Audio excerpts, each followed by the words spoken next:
할렐루야. 성도 여러분 반갑습니다. 오늘의 말씀은 마가복음 12장 35절부터 44절까지의 말씀입니다. 마가복음 12장 35절부터 44절까지의 말씀입니다. 예수께서 성전에서 가르칠새 대답하여 이르시되 어찌하여 서기관들이 그리스도를 다윗의 자손이라 하느냐. 다윗이 성령에 감동되어 친히 말하되 주께서 내 주께 이르시되 내가 내 원수의 내 발 아래에 둘 때까지 내 원수를 내 발 아래 둘 때까지 내 우편에 앉았으라 하셨도다 하였느니라. 다윗이 그리스도를 주라 하였은즉 어찌 그의 자손이 되겠느냐 하시니 많은 사람들이 즐겁게 듣더라. 예수께서 가르치실 때에 이르시되 긴 옷을 입고 다니는 것과 시장에서 문안받는 것과 회당의 높은 자리와 잔치의 윗자리를 원하는 서기관들을 삼가라. 그들은 과부의 가산을 삼키며 외식으로 길게 기도하는 자니 그 받는 판결이 더욱 중하리라 하시니라. 예수께서 헌금함을 대하여 앉으사 우리가 어떻게 헌금함에 돋는가를 보실새 여러 부자는 많이 넣는데 한 가난한 과부는 와서 두렙돈 곧 한 고드란트를 넣는지라. 예수께서 제자들을 불러다가 이르시되 내가 진실로 너희에게 이르노니 이 가난한 과부는 헌금함에 넣는 모든 사람보다 많이 넣었도다. 그들은 다 풍족한 중에서 넣었거니와 이 과부는 그 가난한 중에서 자기의 모든 소유 곧 생활비 전부를 넣었느니라 하시니라. 아멘.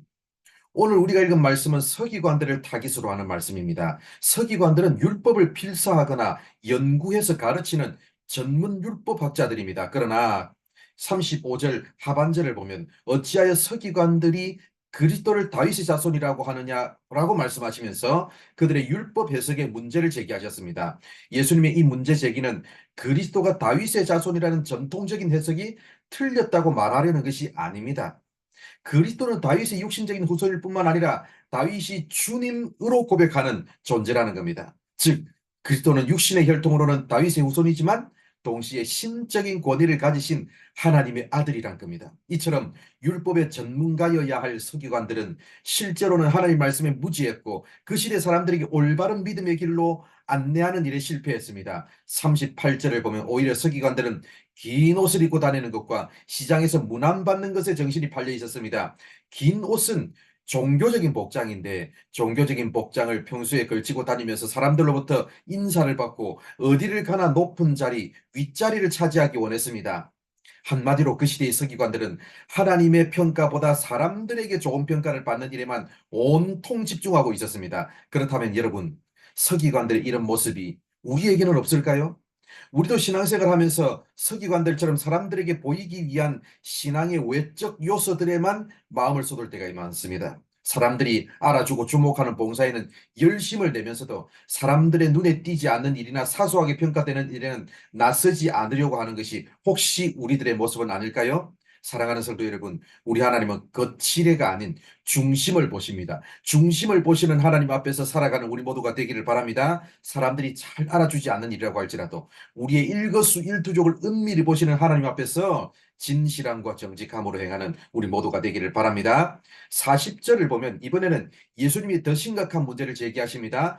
과부의 가산을 삼킨다는 표현이 나오는데 그 당시에는 홀로 된 과부의 재산을 대신 관리해주는 약자 보호법이 있었습니다. 서기관들이 과부의 남은 재산을 대신 관리해 주었는데 그들이 이 법을 악용해서 과다한 수수료를 챙겼고 이 돈을 가지고 부동산 사업을 하고 고리 대금을 해서 엄청난 돈을 벌었습니다. 또 이런저런 종교적인 명분을 내세워서 재산을 하나님께 아예 드리도록 강요하고 그것을 하나님을 위해서 쓰지 않고 서기관들 개인적인 용도로 빼돌리는 일이 허다했습니다. 예수님이 이런 서기관들의 문제를 지적하신 후에 이번에는 헌금함 앞에 가서 앉아서 헌금하는 사람들을 주목하셨습니다. 그러던 중에 한 가난한 과부를 주목하셨습니다. 이 과부는 두 렙돈을 헌금함에 넣었습니다. 우리가 잘 알듯이 이 돈은 자기의 모든 소유입니다. 이 장면은 헌금을 강조하는 장면이 아닙니다. 그 당시 서기관들의 문제를 지적하기 위한 장면입니다. 사실 이 과부는 자발적으로 두 렙돈을 헌금한 것이 아닙니다. 왜냐하면 아무리 가난한 사람이라고 할지라도 헌금함에 반드시 넣어야 하는 최소한의 금액이 두 렙돈으로 정해져 있었습니다.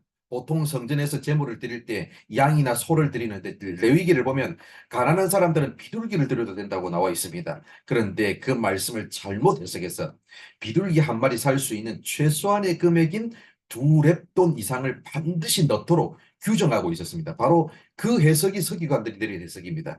하나님이 그들에게 주신 능력과 지위와 학식을 하나님을 사랑하고 이웃을 섬기는 도구로 사용하지 아니하고 과부의 가산을 탕진하고 개인적인 탐욕을 채우는 일에만 혈안이 되어 있었으며, 그것도 모자라서 성전에 들어오는 것조차 두렙돈 이상을 반드시 헌금해야만 올 수 있도록 규정하는 잘못된 율법 해석으로 고통 가운데 있는 약자들을 더 고통스럽게 만들었습니다.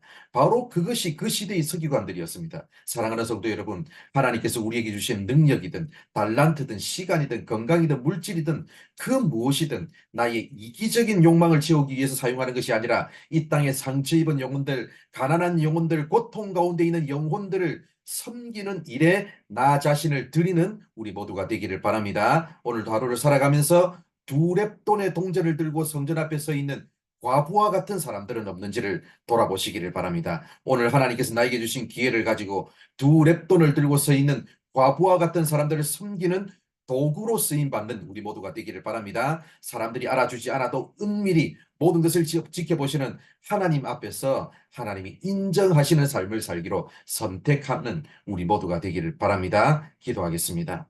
하나님 감사합니다. 오늘도 이렇게 우리를 사랑해 주셔서 말씀해 주셔서 감사합니다. 아버지 하나님, 눈에 보이는 그런 일에만 집중하고 사람들의 인정을 받는 일에만 집중하는 것이 아니라 은밀히 모든 것을 지켜보시는 하나님 앞에서 하나님이 인정하시는 삶을 살아가는 우리 모든 성도들 될 수 있도록 인도하여 주시옵소서. 오늘도 두 렙돈을 들고 고통 가운데 서 있는 과부와 같은 사람은 없는지 돌아보게 하시고, 아버지 그런 사람들 우리가 섬기며 그런 사람들과 함께하는 우리가 될 수 있도록 우리를 인도하여 주시고 붙들어 주시옵소서. 오늘 하루의 삶도 하나님께서 지키시고 인도하여 주실 줄 믿사오며 예수님의 이름으로 기도드립니다. 아멘.